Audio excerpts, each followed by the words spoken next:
Vážený prítomný, milá Tereska, milý Jožko, dnes mám tú česť a zároveň tú nieľahkú úlohu povedať niekoľko slov pri tejto krásnej príležitosti.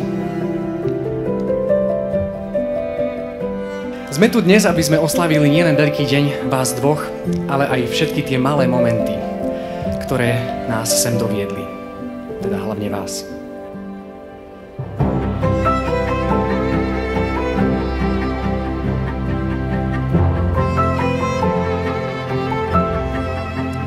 Tereska Kvesta vždy si bola tým tichým oporným bodom v našej rodine, tou, ktorá dáva svoju lásku ticho a nezištne.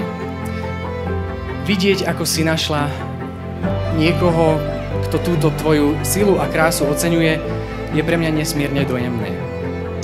Keď si našla svojho životného partnera, Jožka. Jožko, ňoňo, ako najstarší si zvyknutý chrániť a starať sa o tých, ktorí sú ti blízki.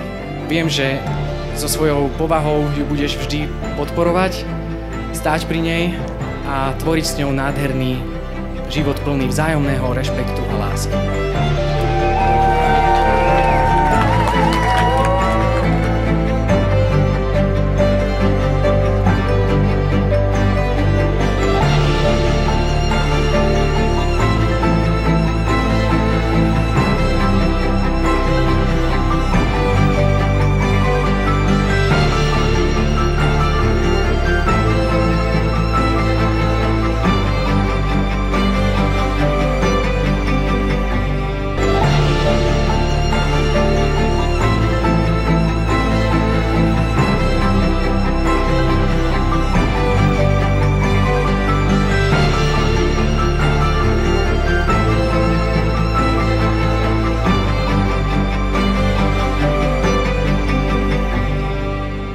Preto muž opustí svojho otca i matku a prilne k svojej manželke a stanú sa obidvaja jedným telom. Ja, Jozef Michal, beriem si teba, Terezia, za manželku a sľubujem pred všemohúcim Bohom, že ti budem verným manželom a že ťa nikdy neopustím. Ani v šťastí, ani v nešťastí, ani v zdraví, ani v chorobe a že ťa budem milovať a ctiť vo všetky dni svojho života.